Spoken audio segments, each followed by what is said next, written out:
नमस्ते दोस्तों, आज की हमारी किताब है द नाउ हैबिट।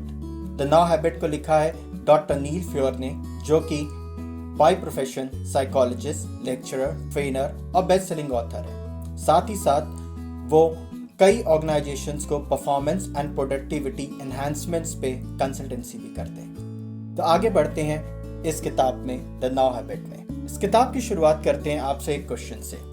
अगर मैं आपसे ये पूछूं कि आपका सबसे प्रोडक्टिव ईयर सन 2000 से लेके सन 2020 तक के बीच में, अगर मैं ये पूछूं कि आपका सबसे प्रोडक्टिव ईयर कौन सा था, तो आप कौन सा ईयर बोलेंगे? कोई बोलेगा 2007 जब आपने ग्रेजुएशन किया, कोई बोलेगा 2009 जब मेरी मैरिज हुई, कोई बोलेगा 2012 जब मैंने अपना नया स्टार्टअप ओपन किया। ऐसे कई सारे ईयर्स आप बताएंगे, बट मैं आपसे बोलूंगा कि ये 2020 हो सकता है अगर आप द नाउ हैबिट को अपने अंदर डाल लें। थोड़ा आगे बढ़ते हैं और समझने की कोशिश करते हैं द नाउ हैबिट को। अगर आप अपने लाइफ में बहुत सारे ऑब्लिगेशंस हैं जो आप मीट नहीं कर पाते हैं, या फिर अपने आप से ये क्वेश्चन पूछें कि आप अनरियलिस्टिक है अपने टाइम के बारे में, या फिर आप वेग गोल सेट करते हैं, या फिर आपको लगता है कि लोग आपकी mistakes criticized by for your mistake, आपके मिस्टेक के लिए आपको क्रिटिसाइज किया जाता है। अगर आपके सारे आंसर यस हैं या नो,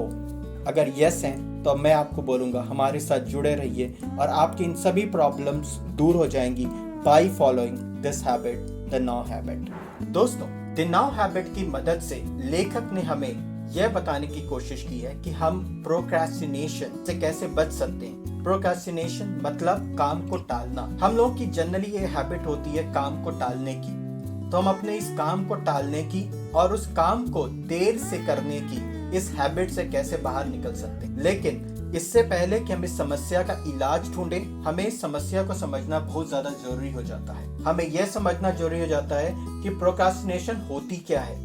तो एक्चुअली में प्रोक्रेस्टिनेशन वो मैकेनिज्म होती है जो कि हम जनरली काम को शुरू करने या खत्म करने के वक्त जो उसे टालने, रोकने या फिर उस एंजाइटी को से दूर होने के लिए हम जो एक्शंस लेते हैं, वो एक्चुअली में प्रोक्रेस्टिनेशन हो। अब हमें यह जानना जरूरी है कि व्हाई वी प्रोक्रेस्टिनेट, हम प्रोक्रेस्टिनेशन क्यों करते हैं, क्यों हमारे अंदर ये हैबिट इवॉल्व होती है कि हम काम को शुरू करते वक्त या फिर खत्म करते वक्त। तो अगर आपको अपने इस प्रोक्रेस्टिनेशन से कैसे बचें और अपनी प्रोडक्टिविटी को कैसे एनहांस करें, इस बात को समझना है, तो मैं आपको रिक्वेस्ट करूंगा कि आगे के सिनेरियोस को प्लीज समझने की कोशिश करें और अपने मन में उठने वाले भावों को और थॉट को स्टोर करते जाएं। तब आपको ये समझ में आएगा कि आप प्रोक्रेस्टिनेशन कब, क्यों और कैसे करते हैं। शुरू करते हैं हमारे सिनेरियो नंबर 1 से। सिचुएशन ए में मैं आपसे रिक्वेस्ट करूंगा कि अपने दिमाग में यह विजुलाइज करें कि आपके सामने एक 30 फीट लंबा, 4 इंच मोटा और 1 फुट चौड़ा लकड़ी का टुकड़ा या लठ पड़ा हुआ है और आपको एक जगह से दूसरी जगह उस लकड़ी के टुकड़े पे चल करके ही जाना है। आपके दिमाग में क्या ख्याल आ रहा है? आप बोलोगे एक तो बहुत ही इजी काम है, I can do it now. क्या आपको डर लग रहा है? नहीं। क्या आप इस काम को प्रोक्रेस्टिनेट करेंगे? होपफुली नहीं, क्योंकि आप इस टुकड़े पे कूद सकते हैं, नाच के जा सकते हैं और आराम से दूसरी तरफ जा सकते हैं। So hopefully mostly people have thought to complete this work immediately without any problem, correct? Situation B.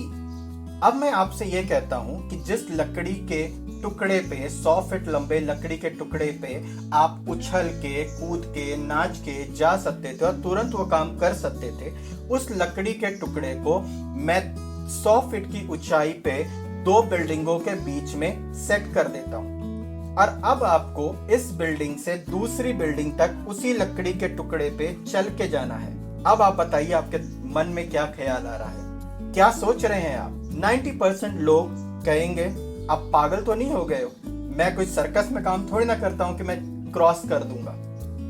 Maximum लोग इस काम को टालने की कोशिश करेंगे। क्यों? क्योंकि उन्हें डर है। क्यों? क्योंकि वो कॉन्फिडेंट फील नहीं कर रहे हैं। इस वजह से इस सिचुएशन से बाहर निकलने की कोशिश करेंगे। अब मैं आपको इस सिचुएशन सी में लेके जाता हूं। अब आप ये सोचिए कि जिस बिल्डिंग में आप खड़े हैं उस बिल्डिंग में आपको थोड़ी सी गर्मी महसूस होने लगती है, थोड़ी सी जलने की स्मेल आनी शुरू होती है और कुछ चीख पुकार की आवाज आनी शुरू होती है। मतलब उस बिल्डिंग में आपके पीछे आग लग चुकी। अब आपको अपनी जान बचाने के लिए उस लकड़ी के टुकड़े पे चल करके आपको इस बिल्डिंग से उस बिल्डिंग पे जाना है, अदरवाइज आप मर जाएंगे। अब आप बताइए इस सिनेरियो में आपके मन में क्या थॉट आ रही है? क्या आपका दिमाग थोड़ा सा शिफ्ट हो रहा है? जो आपने काम न करने को बोला था अब आप काम करने को धीरे धीरे रेडी हो रहे हैं, कि आप नहीं करने पे ही टिके हुए हैं? अब आप अपनी सारी फियर ऑफ फेल्योर को, अपने सभी पुराने थॉट प्रोसेस को मे भी छोड़ करके अपने कदम को दूसरी बिल्डिंग की ओर बढ़ाने के सोच में पड़ रहे होंगे। दोस्तों, चूंकि बिल्डिंग में आग लग गई है और आप अभी भी उसी बिल्डिंग के दूसरी तरफ ही हैं, तो मैं आपको ले चलता हूं सिनेरियो 4 पे। आप अगर अभी तक क्रॉस नहीं किया है तो आप ये देखते हैं कि पीछे से फायर ब्रिगेड वाले लोग आ चुके हैं और उन्होंने आग पे काबू कर लिया है। साथ ही साथ जो लकड़ी का टुकड़ा बिल्डिंग ए से बिल्डिंग बी के बीच में कनेक्ट कर रहा था, उसके नीचे उन्होंने अच्छा सा नेट लगा दिया है, ताकि अगर आप उस बिल्डिंग से दूसरी बिल्डिंग पे जाएं अपनी बचाव के लिए, तो अगर आप गिरते भी हैं तो उस नेट से आप सेफ रह सकते हैं। अब आप ये बताइए कि इस सिनेरियो में आप क्या डिसीजन लेंगे? क्या आप बिल्डिंग ए से बिल्डिंग बी की ओर जाएंगे? डेफिनेटली आप ट्राई कर सकते हैं। कुछ लोग ये सोच जरूर रहे होंगे और डेफिनेटली आपको करना भी चाहिए, बिकॉज अब आप सेफ हैं। सो इससे हमने ये जाना कि जनरली वी टेक डिसीजंस और when we don't procrastinate when we feel safer for the work. So creating safety is a major step out of procrastination. हम उस काम को जनरली फर्स्ट प्रायोरिटी पे करते हैं जिसमें करने के लिए हम अपने आप को सेफ और एफिशिएंट फील करते हैं। साथ ही साथ उसमें फियर ऑफ फेल्योर बहुत ही कम होता है। जनरली ये प्रोक्रेस्टिनेशन लीड्स टू एंजाइटी। दोस्तों, अगर इन चारों सिचुएशंस को समराइज किया जाए या कंक्लूड किया जाए तो हम ऐसे कह सकते हैं कि सबसे पहले जब हमारे पास कोई टास्क आता है और वो टास्क हमारे सेफ्टी और हमारे हेल्थ और हमारे कॉम्पिटेंसी के अंदर आता है, तो हम इजीली उस काम को करते हैं और उस काम को करने से खुशी प्राप्त करते हैं। लेकिन अगर उस काम में परफेक्शनिज्म का लेवल बहुत ज्यादा, जैसे 100 फीट जितना ऊंचा उठ जाता है, तो उस सिनेरियो में हमारा मन पॉजिटिविटी के बजाय नेगेटिव होता जाता है और एंजाइटी से भरता जाता है, जिस वजह से हमें स्ट्रेस होता है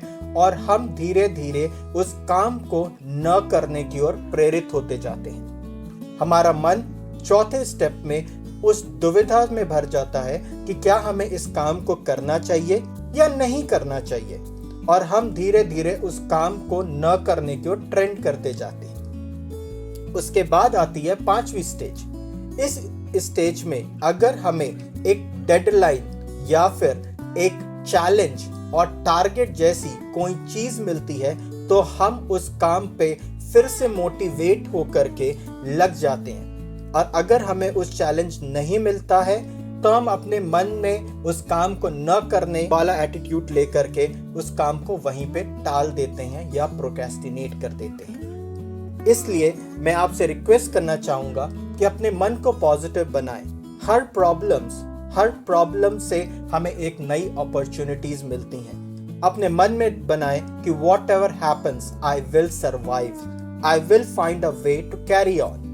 इस पॉजिटिविटी के साथ उस प्रॉब्लम को एनालिसिस करें।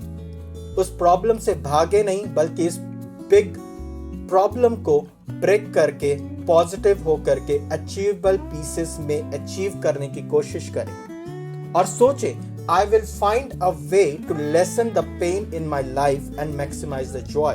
और इस तरीके से अपनी जिंदगी में आने वाली तकलीफों को कम करते जाएं और आनंद की ओर बढ़ते जाएं।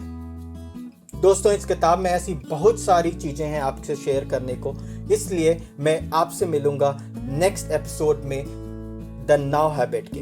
तब तक के लिए जुड़े रहें हमसे। हमारे चैनल ज्ञान ट्री को सब्सक्राइब करें, लाइक करें और बेल आइकन को प्रेस करें। धन्यवाद।